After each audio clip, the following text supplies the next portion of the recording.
Dear students, good morning. आज हम paper के लिए एग्ज़ाम की प्रिपरेशन का वीडियो डालेंगे। इसमें हम कविताओं के सार और वितान के लेसन के सार पढ़ेंगे। तो शुरू करते हैं। कविता के बहाने, जो कि पोएम नंबर 3 का पार्ट नंबर 1 है। शुरू करते हैं। कविता में शब्दों का संबंध सारे जड़ चेतन से है। यह अतीत, वर्तमान और भविष्य से जुड़ी हुई है। इसकी व्यापकता अपार है। इसकी कोई सीमा नहीं है। यह किसी प्रकार के संबंध में नहीं बंधती। इसके लिए न तो कोई भाषा का बंधन है और न ही समय का।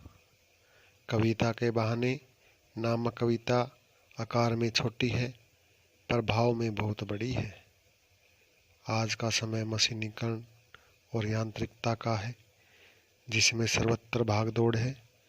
मनुष्य का मन इस बात से आशंकित रहता है कि क्या कविता रहेगी या मिट जाएगी। क्या कविता अस्तित्वहीन हो जाएगी। कवि ने इसे एक यात्रा माना है, जो चिड़िया फूल से लेकर बच्चे तक है। चिड़िया की उड़ान सीमित है, पर कविता की उड़ान तो असीमित है। भला चिड़िया की उड़ान कविता कैसे जान सकती है। लेकिन कविता तो भावों की महक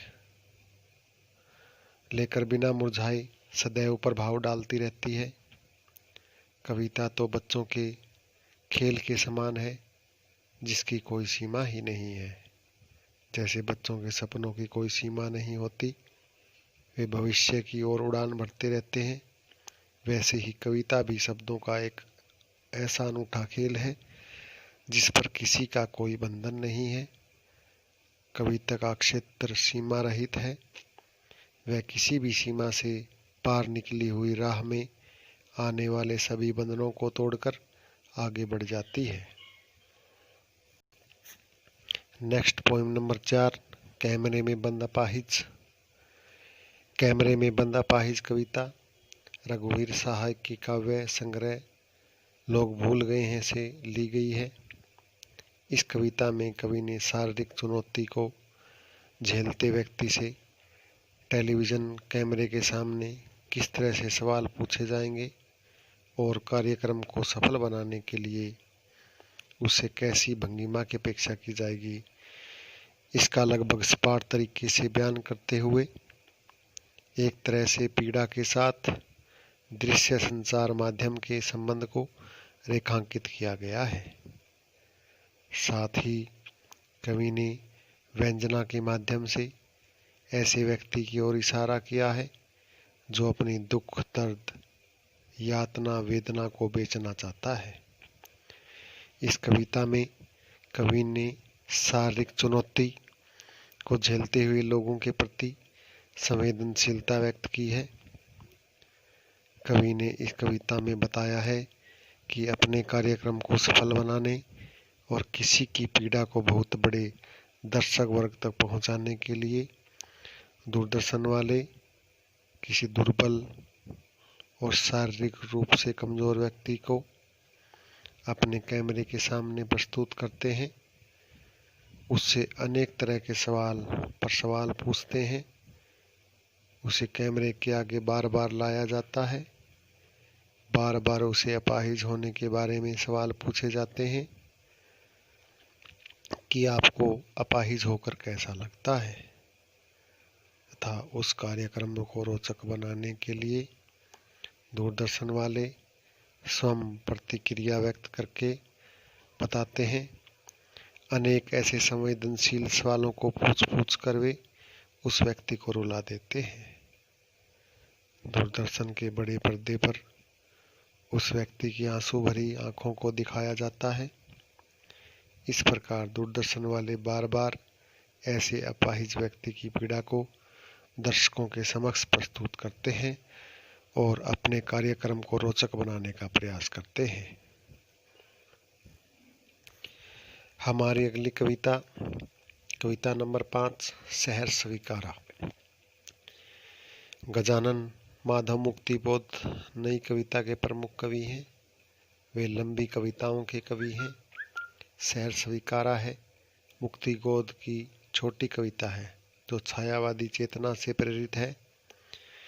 इस कविता में कवि ने जीवन में सुख दुख, राग विराग, हर्ष विषाद, आशा निराशा, सहर्ष अवसाद, उठापटक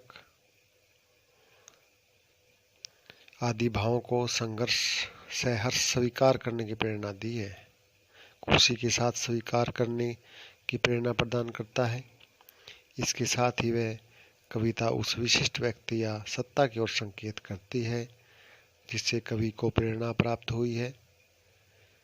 कवि उस विशिष्ट सत्ता को संबोधित करके कहता है कि मेरे जीवन में जो कुछ भी सुख दुख, राग विराग, संघर्ष अवसाद, हर्ष विषाद आदि मिला है उसको मैंने खुशी के साथ स्वीकार किया है। इसलिए वह जीवन में कुछ उसी सत्ता का दिया हुआ मानता है। गर्वयुक्त गरीबी, गंभीर अनुभव, भव्य विचार, दृढ़ता, हृदय रूपी सरिता, सब कुछ उसके जीवन में मौलिक है, बनावटी कुछ भी नहीं है। इसलिए इसे गोचर जगत अदृश्य भक्ति का भाव मानता है। वे सोचते हैं कि न जाने उस असीम सत्ता से यानी कि ईश्वर से उसका क्या रिश्ता नाता है कि बार बार उनके प्रति प्रेम रूपी झरने को खत्म करना चाहते हैं, लेकिन बार बार अपने आप भर जाता है जिसे चाहकर भी वे समाप्त नहीं कर सकते। उन्हें रात्रि में धरती पर मुस्कुराते चांद की भांति अपने ऊपर असीम सत्ता का चेहरा मुस्कुराता हुआ दिखाई देता है।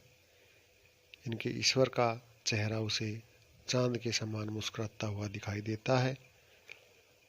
कवि बार बार उस प्रभु से अपनी भूल के लिए दंड चाहते हैं।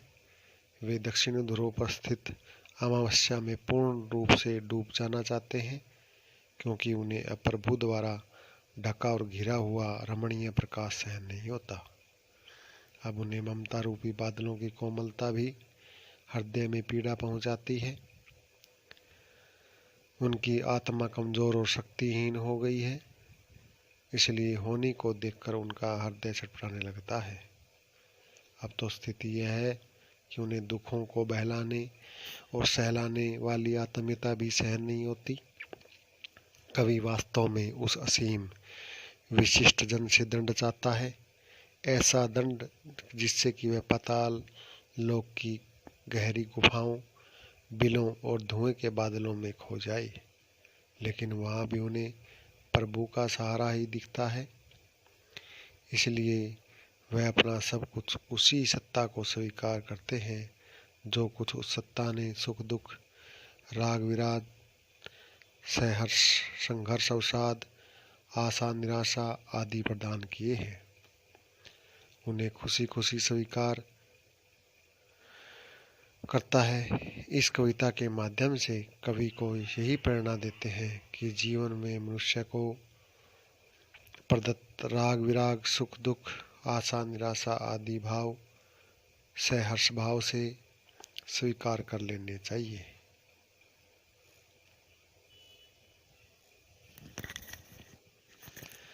कविता नंबर 6, कासार, जिसका नाम है उषा।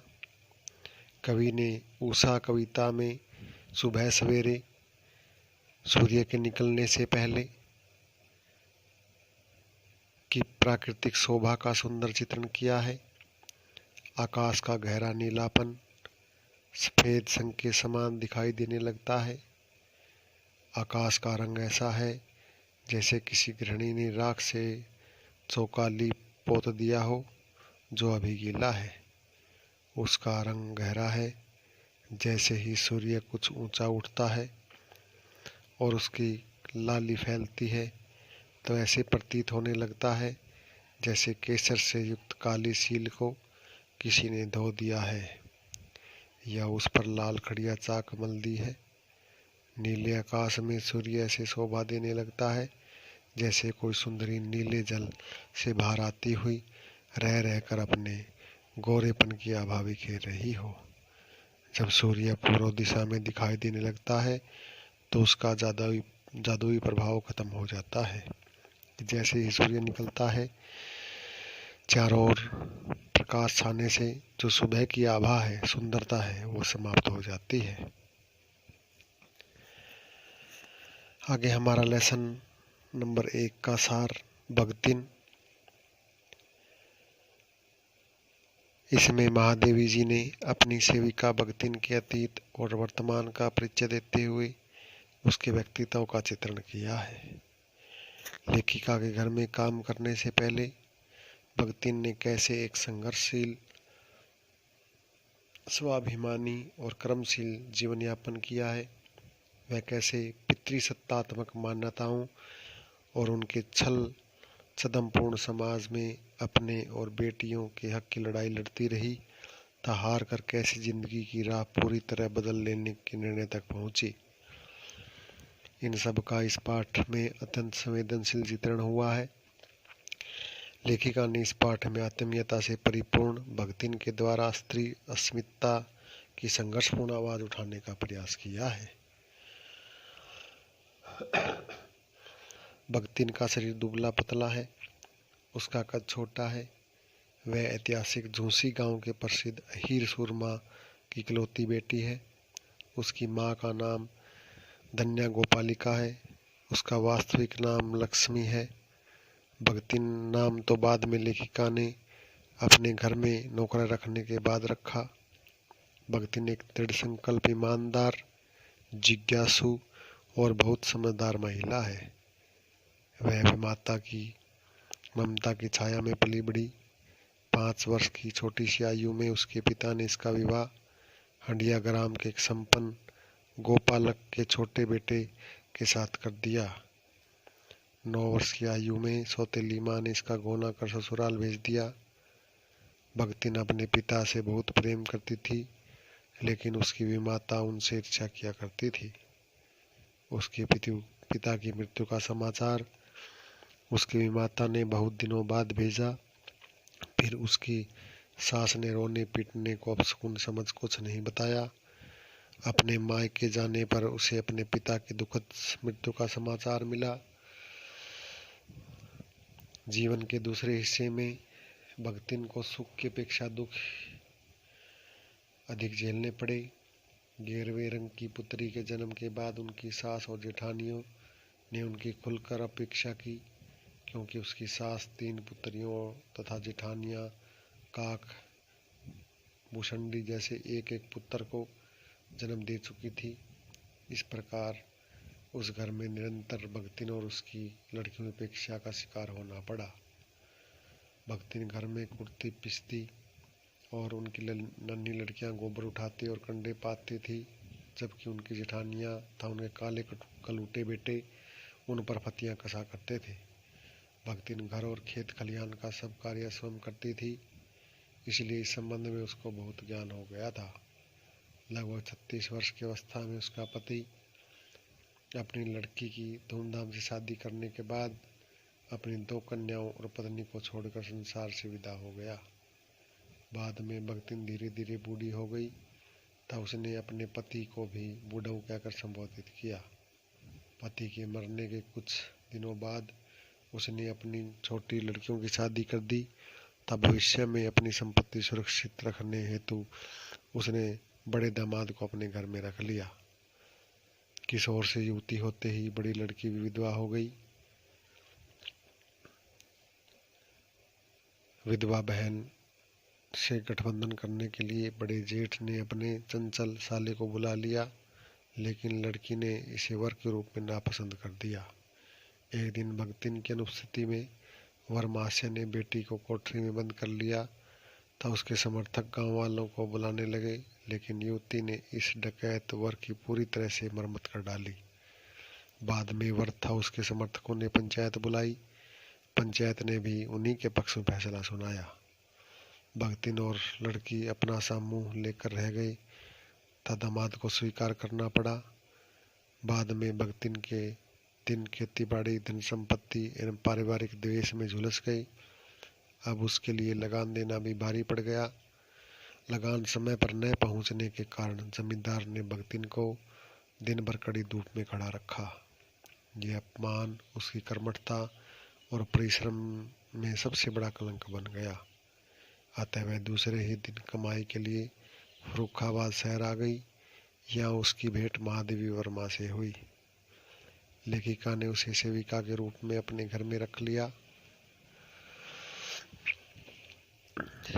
वह भगतिन थी। वह धुली हुई धोती को जल के छींटों से पवित्र करना, सूर्य और पीपल का जल से अभिनंदन करना, बिना गुड़ और घी की रोटी खाना, अपनी असुविधाएं छिपाना।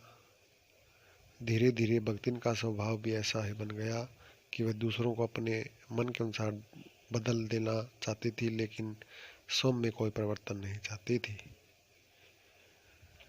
भगतिन अत्यंत समझदार महिला थी।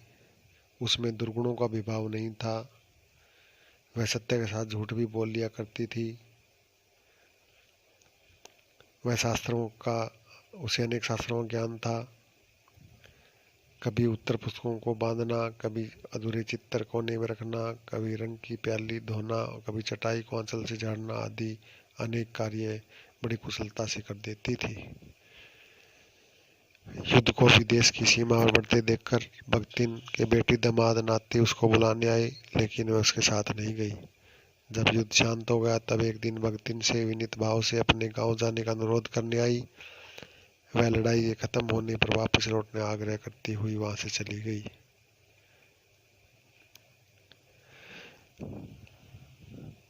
लेखिका ने भगतिन को अपने संबंध को स्वामी सेवक का संबंध नहीं माना। लेखिका के हृदय में भगतिन के प्रति अपार स्नेह एवं मात्र सहानुभूति की भावना थी। भगतिन धीरे धीरे लेखिका के ऐतिहासिक परिचितों से भी परिचित हो गई। वह प्रत्येक व्यक्ति को आकार प्रकार से स्मरण कराती थी। भगतिन ने अपना और उसका संबंध हनुमान के समान माना।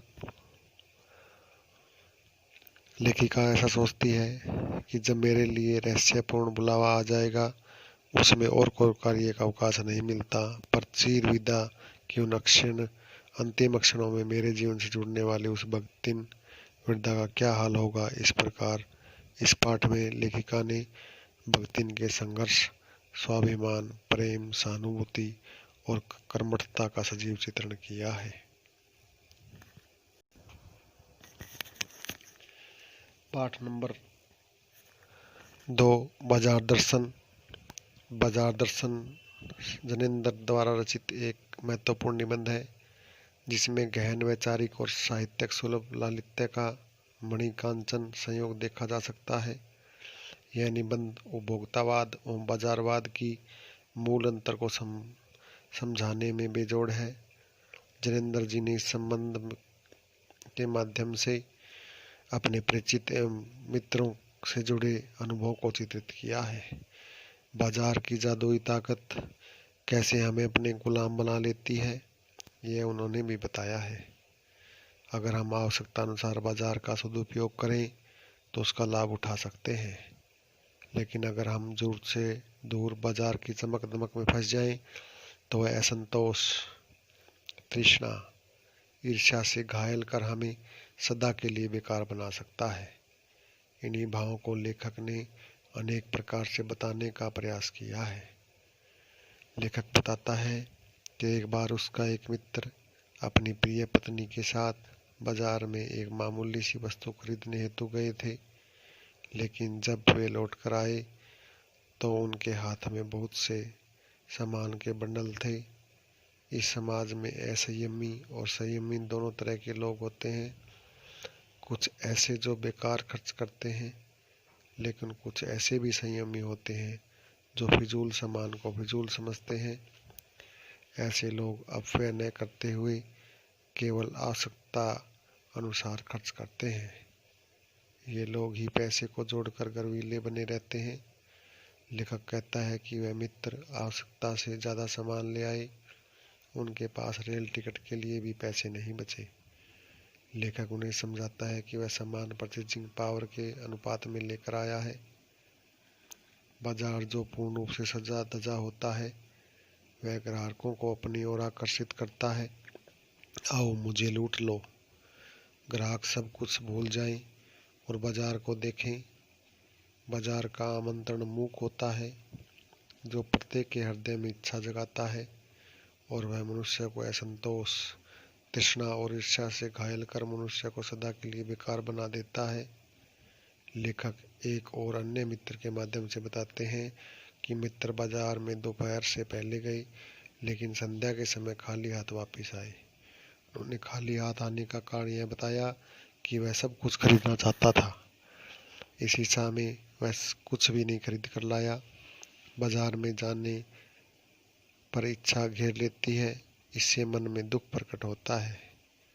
बाजार के रूप सौंदर्य का ऐसा जादू जो आंखों के रास्ते हृदय में प्रवेश करता है और चुंबक के समान मनुष्य को अपनी ओर आकर्षित करता है। जेब भरी हो तो बाजार में जाने पर मनुष्य निर्णय नहीं कर पाता कि वह क्या क्या सामान खरीदे, क्योंकि उसे सभी सामान आराम सुख देने वाले लगते हैं। लेकिन जादू का असर उतरते ही मनुष्य को फैंसी चीजों का आकर्षण कष्टदायक प्रतीत होने लगता है, तब वह दुखी हो उठता है।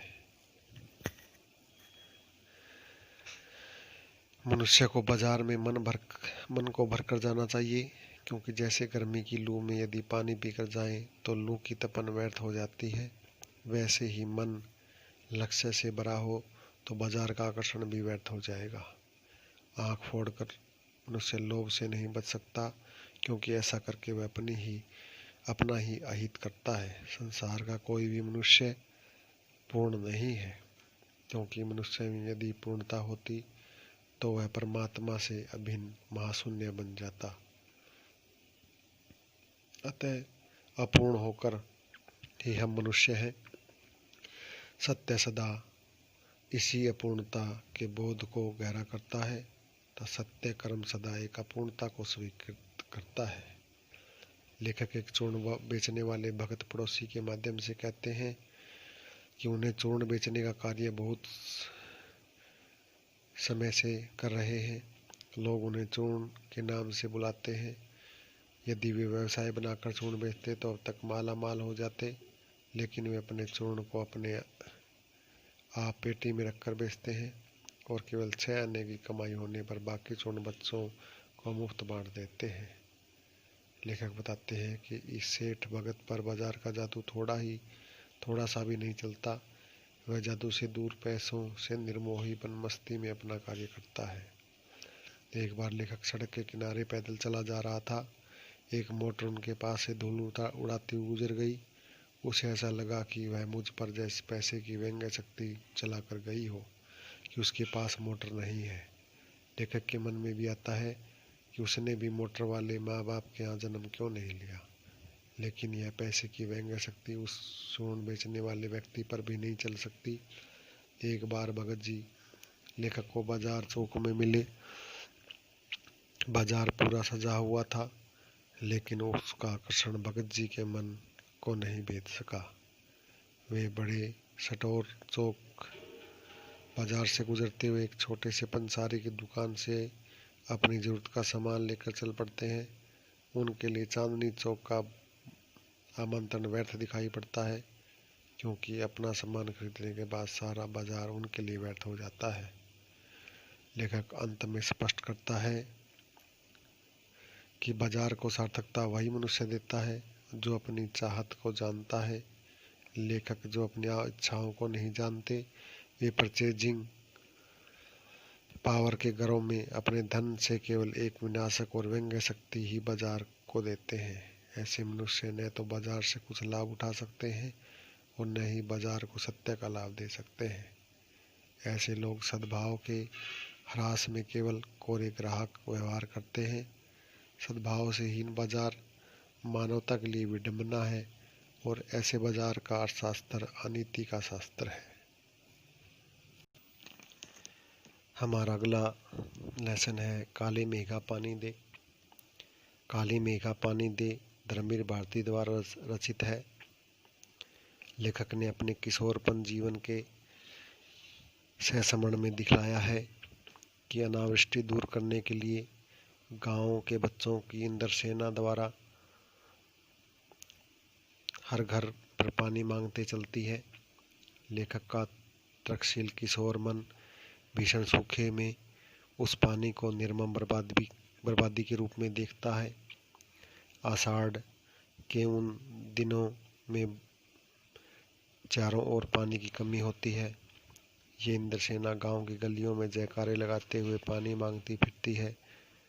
अभाव के बावजूद भी लोग अपने अपने घरों से पानी लेकर इन बच्चों को सिर से पैर तक तर कर देते हैं।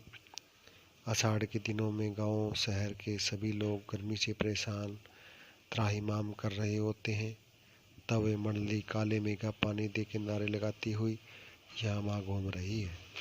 अनावृष्टि के कारण शहरों की अपेक्षा गांव की हालात त्रासदीपूर्ण हो जाती है। खेतों की मिट्टी सूखकर पत्थर हो जाती है, जमीन फटने लगती है, पशु प्यास के कारण मरने लगते हैं, लेकिन बारिश का कहीं नामो निशान नहीं होता। बादल कहीं नजर नहीं आते। ऐसे में लोग पूजा पाठ कर हार जाते तो इंद्रसेना निकलती है। लेखक मानता है कि अंधविश्वास के कारण पानी की कमी होते हुए भी पानी को बर्बाद कर रहे हैं। इस तरह के अंधविश्वासों से देश को बहुत बड़ी हानि होती है, जिसके कारण हम अंग्रेजों से पिछड़ गए, उनके गुलाम बन गए। लेखक वैसे तो इंद्रसेना की उम्र का था, लेकिन वह आर्य समाजी संस्कारों से युक्त और कुमार सुधार सभा का उपमंत्री था। अतः उसमें समाज सुधार का जोश अधिक था, अंधविश्वासों से डटकर लड़ता था। लेखक को जीजी उसे अपने बच्चों से ज़्यादा प्रेम करती थी। तीज त्योहार पूजा अनुष्ठानों में उन्हें लेखक अंधविश्वास मानता था। जीजी के कहने पर उसे सब कुछ करना पड़ता था। इस बार जीजी के कहने पर भी लेखक ने मित्र मंडली पर पानी नहीं डाला, जिसे वह नाराज हो गई। बाद में लेखक को समझा बुझाकर उसने अनेक बातें कही। पानी फेंकना अंधविश्वास नहीं, यह तो हम उनको अर्घ्य देते हैं जिससे खुश होकर इंद्र हमें पानी देता है। उन्होंने बताया कि ऋषि मुनियों ने दान को सबसे ऊंचा स्थान दिया है। जीजी ने लेखक के तर्कों को बार बार काट दिया। अंत में लेखक को कहा कि किसान पहले 5-6 सेर अच्छा गेहूं का बीज के रूप में खेत में बोता है, तत्पश्चात वह 30-40 मन अनाज उगाता है। वैसे ही यदि हम बीज के रूप में थोड़ा सा पानी नहीं देंगे तो बादल फसल के रूप में फिर हमें पानी कैसे देंगे। सहस्मरण के अंत में लेखक की राष्ट्रीय चेतना का भाव मुखरित होता है। यदि हम आज़ादी मिलने के बावजूद भी पूर्णतः आज़ाद नहीं हुए, हम आज भी अंग्रेजों की भाषा संस्कृति रहन सहन से आज़ाद नहीं हुए और हमने अपने संस्कारों को नहीं समझा। हम भारतवासी मांगे तो बहुत करते हैं, लेकिन त्याग की भावना हमारे अंदर नहीं है। हर कोई भ्रष्टाचार की बात तो करता है, लेकिन कभी नहीं देखता कि क्या हम सब उसका अंग नहीं है। देश की अरबों खरबों की योजनाएं न जाने कहाँ गुम हो जाती हैं। लेखक कहता है कि काले मेघा खूब बरसते हैं, लेकिन फूटी गगरी खाली रह जाती है, बैल प्यासे रह जाते हैं, न जाने स्थिति कब बदलेगी। लेखक ने देश की भ्रष्टाचार की समस्याओं पर बहुत बड़ा करारा व्यंग्य किया है। तो प्यारे बच्चों, यह था हमारी रिवीजन। आशा है इसे आप ध्यानपूर्वक सुनेंगे और आपके सभी क्वेश्चन हैं एग्ज़ाम के ऑब्जेक्टिव टाइप हैं। आप उसको ध्यानपूर्वक पढ़कर उसका उत्तर ध्यानपूर्वक दें। तो प्यारे बच्चों, आज की है हमारी रिवीजन जो आपको 2 बार सुनने को मिलेंगी। इसमें कविताओं और पाठ के सार हैं, तो आप उसको ध्यानपूर्वक सुने। धन्यवाद।